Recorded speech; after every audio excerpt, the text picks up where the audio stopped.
CyberArray for Teams was built to help organizations stay ahead of today's evolving threat landscape and to meet today's most difficult security challenges. Fortune 500 companies like Amgen, Booz Allen Hamilton, Plexus, CVP, Fannie Mae, and Vizio, small businesses worldwide, and several branches of the U.S. military use CyberArray for Teams to close the skill gaps that put their organizations at risk and to equip their workforce with the skills to defeat their security adversaries. CyberArray for Teams. Problem solved. Visit cyberarray.it/solved to solve your training problems.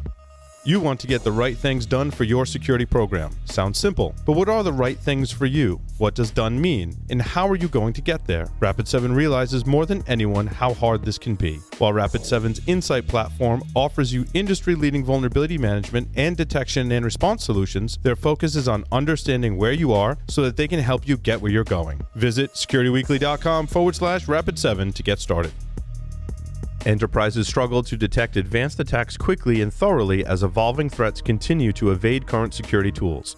Skillful threat detection starts with diverse, high-value security telemetry to run detections on. The Chronicle platform allows security teams to store and analyze petabytes of data in one place so that you can quickly apply powerful detection rules against all of your security data. Learn more about the Chronicle platform and the latest threat detection capabilities at securityweekly.com/Chronicle. Welcome back, everyone, to Enterprise Security Weekly. Learn how to build an integrated security platform on our webcast on October 28th. Also on November 5th, we'll show you how to build proper metrics and KPIs. Learn why you should stop trying to discover and classify data in our webcast on November 12th. Lots of fun webcasts coming up. securityweekly.com/webcast/on-demand for the archive. This segment is sponsored by Deepwatch. To learn more about Deepwatch, please visit securityweekly.com/Deepwatch. As head of product at ExtraHop, Corey Bodzin brings over 25 years of experience building outstanding teams, products, and solutions in the cybersecurity space. He is also a self-professed culinary nerd and is currently at Deepwatch. What is your title over at Deepwatch, Corey? It's CTO, but CTO. I love my friends still at ExtraHop. Right, I'm glad you got the plug in for him. Got our order of operations mixed up. Corey is the CTO at Deepwatch and a longtime friend of both Matt and I. You and Matt go back longer than Corey and I, but it was a pleasure working with you at Tenable. I'm glad we get to do these things now. So. Yeah, it's always a pleasure talking with you guys. And Matt and I have a little game of tag on who starts at a company and who follows. So we'll see who's next. But now you're at Deepwatch. Right. Tell us about Deepwatch. Now I am at Deepwatch. Joined about 6 months ago from ExtraHop, fantastic company. But I joined Deepwatch, also a fantastic company. We do managed detection and response, help our customers with security services so we can help them get a hold of their SIM. We offer managed firewall services, managed vulnerability management, some of my favorite companies there like Tenable and Qualys, and just generally help make sure our customers are secure. Corey, one of the things we wanted to dig into, and it seems to be a really hot button topic. I know it's a really bad way to kind of set it up, hot button. I can't believe I said that. But when we talk about SIM and we talk about data sources, I've spoken in the past about my enchanted quadrants of where I believe you should pull data from to be able to detect indicators of compromise. Those being the network, the endpoint, your traditional kind of SIM sources you're logging from wherever, cloud servers, on-premise servers, wherever, and also threat intelligence. What I believe we're coming down to today is being able to really hone in on the specific sources within those buckets, right, that give us the best visibility and the highest rate of success to detecting indicators of compromise today. In your opinion, Corey, I want to dig in and get your opinion on where we should be focusing on, where Deepwatch customers are having the greatest success as well. Yeah, well, I love the way you used hot button because you pushed on one of my hot button issues there too. You're right. There's a ton of data out there. I do like, I think Anton Chuvakin coined it, the SOC triad of the data sources.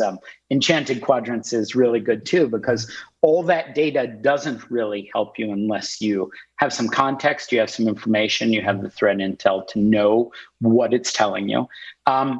And yeah, when we talk with customers, so we just had the privilege of meeting with a number of our customers and CISOs at our customer advisory board, deepwatch, and they said a lot of the same things I've heard for years from customers of there's tons of data out there, but what's the data we need and how do we actually use it effectively? And so at deepwatch, that was a problem we were trying to solve even before I joined. Our Lens product, which we released, we quietly released around Black Hat, talked with you guys about that, but we're doing a full-on release for it right now. It's really designed to help answer some of those questions based on what we see with our customers and what's out there in terms of our expertise with the industry is what are the data sources that are most important to give visibility to some of those things? What kind of coverage do you need? What kind of analytics do you have to be able to use? And what are the ones that are most important to advancing your security program forward versus what are the ones that are nice if you have unlimited budget, if you have unlimited time, but maybe are not so relevant. And you're right, Paul, I love how we stay very focused on the cost to collect those things, what kind of analytics they can help you with. Will they help you find lateral movement? Will they help you find compromised credentials, things like that? Is it data you can easily get, right? For a lot of people, getting network data can be a challenge. Maybe you factor that into your decision-making. But what ties it all together in your enchanted quadrants is you have to then have some way to make profitable use of it, and threat intelligence really helps there. Absolutely. Matt? But the industry says I have to build a data lake, Corey, and that means I have to collect all the data, put it into this big data lake, throw something over the top of it, and analyze it. I mean, that's what the industry tells us, right? That is absolutely what the industry tells us, and how convenient that some of the people loudest about that stand to profit on it. I can't help myself. I always talk about food. When I started making bread, there were all these rules that you had to follow as well. And when I came across the no need process, which was something that was saying, hey, you know what? You don't need to do all that additional really hard work, sweating, grunting, spending 15 minutes, moving the dough around. If you just mix it up and give it a little time, it'll come together on its own. That sticks with me every day. We hear from our customers, look, I'm consuming all this data. What do I do with it? And we say, well, honestly, while all that DNS data you're pulling in, it's fantastic. It's reasonably voluminous. And while there are some nuggets in there, there's an awful lot of noise. We might suggest pull in your Active Directory data, pull in authentication data from a provider like Okta. That'll give us a much clearer picture of what a normal activity day looks like for Matt Alderman, and then allow us to hone in on things that look really unusual for Matt Alderman that we might want to go track down and make sure everything's okay and it's not indicative of some other problem. To Paul's point, right? When you have good threat intel, and we can talk a ton about the definition of that, it helps you even refine that further to, Matt Alderman, I know he travels, he logs in, he's working at all hours of the day, but this particular login is to a system he's never logged in before, and it's using some protocols that feel like some things that I've seen in a threat, an IOC component, for example. And so maybe I really want to pay extra attention to that, even though it might be on the fringe of what's normal for Matt. I have some additional context to tell me to check it out more seriously. Are your outliers sticking out more if you're collecting the right data and not overwhelming your analytics engine, Corey? I think they are. I think that absolutely helps. My experience at a couple of companies is that there's a definite hierarchy. Only say it once. It's going to make me roll my own eyes to say it, right? Machine learning. Sure. No, but there's a hierarchy to machine learning, and the kind of lowest levels are just finding outliers. The thing about outliers is, especially in our industry with activity, everything's an outlier. So if you're relying on algorithms at that level of sophistication, that doesn't mean they're not valuable, but you can dramatically cut the number of false positives or the number of things that are anomalous but interesting but aren't actually a problem by adding some threat intel on. Right. As you move up that chain, and you get more sophisticated, you can start really honing in on what really is an outlier, and not just an outlier with, here's an outlier in Matt's behavior, but Matt does that all the time. But Matt's an executive, and here's what all the other executives look like as well. And so now here are the things that are outliers in terms of just regular executive behavior, not just outliers in Matt's normal pattern. Yeah, I think sometimes we overcomplicate it, and I think that if we structure around looking for outliers and then looking at frequency of events is essentially what you're talking about, right? The top talkers, the least frequently occurring events, and putting some lenses around that when you're collecting it from Active Directory. Is that a pretty standard and valid approach that we tend to overcomplicate? I think it is, and again, not to tie it too much back, but that's actually in Lens.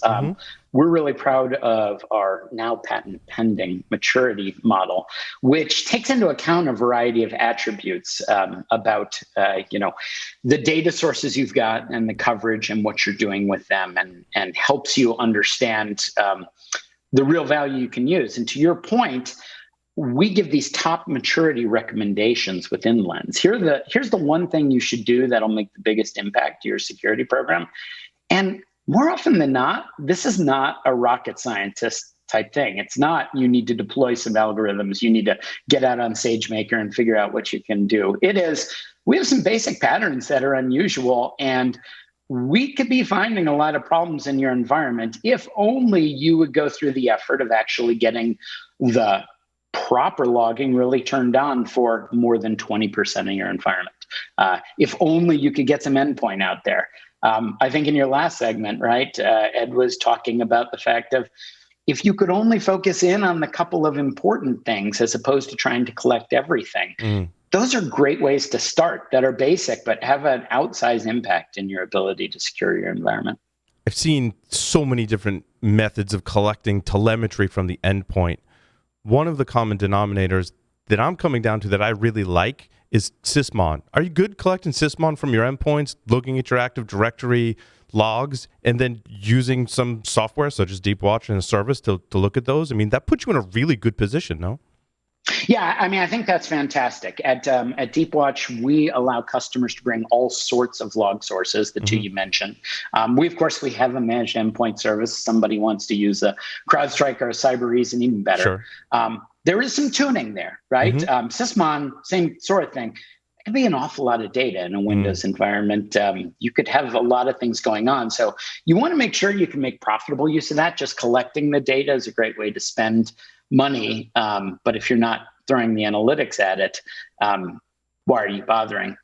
Having said that, there are certain data sources that are better than others.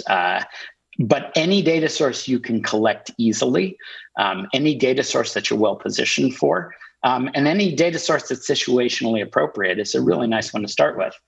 At our customer advisory board, we had one of our CISOs from a manufacturing environment. He loves endpoint. He loves collecting the data off the endpoint, and he does that in his administrative areas. But he's also got manufacturing floor where there is no opportunity for that level of endpoint data. And so network data becomes really critical in that case. Log data becomes more critical just because it's available and it's what you've got. So I think you're right. Depending on your unique environment, and what your business and your risk surface looks like, you can make there's some low-hanging fruit items that you can grab and you can make great progress. And for more specialized environments, there's still low-hanging fruit. It just might require somewhat different technology. Matt. You've used the term profitable twice, at least, maybe 3 times. I'm assuming you mean that the value you're extracting from the data is greater than the cost of collecting and storing the data. Is that your definition of profitable? Because it's a very interesting way to think about profitability. Yeah, no, that's a great point. We are well past the days. One of my favorite email taglines years ago used to be Richard Clark bemoaning the fact that most enterprises spent more money on coffee than they did on information security. I think we're past that now. I think boards, companies understand that they have to spend a substantial amount for their own data security and data care. But having said that, we're still a long ways away as an industry from being able to actually talk about the value you're getting. And so I like using the term profitability because it resonates with business people. You make an investment, you have a certain amount of money you put in, and then you eventually, hopefully, get a lot more money out. I think that's the same sort of viewpoint we should take as security professionals, is that there are things we're going to do that we're going to invest some time in, but we expect to see enough value that we're turning a profit on collecting that. And there's so many products and data sources that could do that, but as they're implemented, they don't. They suck up a lot of resource. They maybe don't deliver a lot of value. And again, without hopefully it being too much of a shameless plug, that's what our maturity model and lens really try to help you sort out, is what's the most important stuff you should do. Not that everything isn't great, but some things are more easy than others to turn that information security profit on. Yeah, especially if you don't have the resources, the processes, the maturity. You could buy a product, it could sit on a shelf or not get deployed. It's not providing any value, but you spent money on it. Therefore, it's not profitable. It's a loss. That's right. That's right. One of the fascinating things, and my peer Wes Mullins, who's our CIO and CISO, he has an incredible playbook of, here are the metrics I look for, here are the data sources I need. We modeled a lot of what is in Lens based on his feedback. And when we go and we talk to customers, and when he has the chance to be in front of customers, there are a lot of people who are really sophisticated in certain areas, but say, I really would love some guidance and some stories of what works for you. So I think I'll be super happy if our product can help foster even more of a conversation in the industry about, here are the things we do that actually do make a difference, that we can make really effective use of, and do more of that. And the other things, maybe they're appropriate for your business as well, but maybe start with the basics. Turn that information security problem. I love that, Corey, because I think as security engineers, we get excited and we're like, I can go collect data from over there. I just learned this new technique. I saw this tech segment on Paul's Security Weekly. We can go collect that data. We should go do that because that's really cool and exciting. But what we need to do is step back. And what I've gleaned from what you've said in both preparation for this segment and in this segment is, when we look at our data sources, to look at and evaluate them based on their effectiveness and their value, the level of effort to collect it, the cost I need to collect it or store it, the reliability. You also mentioned something that I took a note on, the configurability, which is not a very great word, right? But you said you can collect Sysmon, but there's some tuning that you need to do there too. So how configurable is that source? All those have to play into your decision to go, I'm going to go spend some time and money and effort on collecting this data. Yeah, amen. And that's one of the other things I really liked that made me so excited to join deepwatch. Deepwatch uses a squad model where you have the same people are always working with you. Mm-hmm. And one of those components of that squad, they get to learn your business, but we actually have somebody whose title is a detection engineer. And their job is to take a look at that data, to understand you as a business. What risks do you face? What are the real things you want to make sure you're solving in your security program? And then they go and they do that configuration. They tune the knobs to make sure we're pulling in all the data we need and none of the data we don't, so that we can be good stewards of the dollars people are spending on their data ingestion budgets. Whether you're using deepwatch or not, if you don't have somebody whose job it is to actually take a look at all the stuff that's out there and pick the things that are really going to move your program forward, well, you should have somebody doing that, because that's where you're gonna. That's really where your profit or loss is going to come in, is in how much time you invest in getting that configuration right.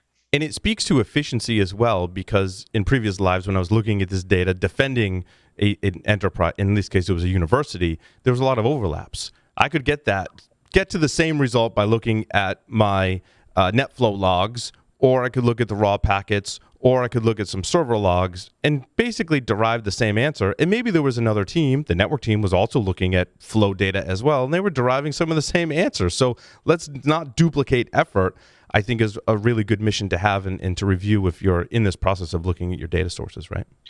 Yeah, I mean, let's not duplicate the effort, and especially let's not spend money on duplicative efforts. Storing the logs, the same logs to give you the same answer, storing them twice, right? Yeah. That's right. That's right. Mm-hmm. Matt, more questions for Corey along these lines? No, I think we've answered a lot of them already. Deepwatch took a Series B recently, Corey. So kind of what's next for Deepwatch? I mean, as you think about the broad strategy for the organization, do you take Lens and continue to build out capabilities? Kind of what does that next set of things look like? I'm glad you noticed that. Yeah, we're really proud. Last week we announced an investment from Goldman Sachs, a Series B. They're fantastic partners, so we're super excited, and that'll really allow us to accelerate a lot of our efforts. We're doing a couple of really important things in the R&D organization that I think are going to be very impactful. We talked a little bit about Lens. We released that around the Black Hat timeframe. It's out on our website. Go check it out if you haven't already used it. But we've got a second revision of that is actually going to be in a mobile format we're pretty excited about. It will answer some problems that are important enough we think people are going to want to have it in the palm of their hand. Things like when I have incidents that are aging that need attention, things to help me understand the data sources I'm using and their impact on my data ingestion budgets, where my license is at. Even more information about my level of maturity compared to my peer groups and what things I really need to do to, if I want to improve my maturity, not just adding data sources, but what recommendations my squad wants to make, what threat intel briefings we've got, things like, zero logon a couple of weeks ago. People want to know. They want to know what it meant and et cetera. And so part of this investment will really help us accelerate Lens. And you'll see some really exciting things this year as we release our second major release. We're also going to really spend a lot more time, not only with our customers, expanding our customer base, but with some data scientists and security researchers helping us improve our maturity model. And the goal is to make it better than Google Photos, Corey? Because we talked about the phone analogy, which I thought was very good, because sometimes I collect all my photos, to use the analogy of collecting all your logs, and then I try and use Google Photos, and when I search, Corey and I both agree it's about 80% accurate if I want to go search for something. Maybe 80% of the time I get the answer I want. And it's worlds better than it used to be. So yeah. I don't want to slam them, but I mean, anybody who has kids, you can start measuring your photo volume in terabytes once they're born. And the problem is most of them you want to throw away, but you need a way to get those incredible moments back. Mm-hmm. The same is true. The same is true with the data we collect from information security. There's a lot of stuff there that you can make great use of in cyber, but then when the time comes and you want to use it, getting it, having it ready, and using it is tough. So maturity model helped point you in that. We're going to improve that, but you gave me a perfect segue to our third item we're really investing in. It's a project with codename Deepwatch Discover, but it's an analytics tool that's exactly designed to do that, to take in data that we can take in a reasonable economic way and help find some of those hidden insights that you wouldn't otherwise have. Here's something going on that looks weird. If we take it back to the Google Photos analogy, I love when it pops up, do you remember when, 7 years ago today, you had your kid's birthday party and remember this photo? That kind of thing in security would be fantastic. I don't want to go 7 years back, can't do anything about that, but I would love somebody taking my data sources to say, hey, just looking over the last 24 hours, there are a couple of squirrely things in there. And don't worry, we've got our squad threat hunters looking at it for you. But if you want to ride along, here's what we're seeing and here's why we're concerned. That's our Deepwatch Discover product that won't be available for sale until next year, but we are bringing early access customers on now to help us really refine that idea of what are the insights I need? How do I figure out that, hey, there's important stuff here and I want to start paying more attention to these types of data. I want to make sure I'm collecting more. I want to make sure I'm tuning it as best I can. And I want to make sure I'm getting the most mileage out of my spend on collecting that data. Corey, as always, it's a pleasure having you on our shows. Enjoyed the discussion today. Folks that want to learn more can go to securityweekly.com/deepwatch and learn more about Deepwatch and engage with the team. Corey, again, thank you. Thank you so much. It's always a pleasure talking with you and Matt, and look forward to one of these days when we can all be in an actual room together. Right, me too. With that, that will conclude this edition of Enterprise Security Weekly. We'll see everyone next time. Thanks for listening and watching.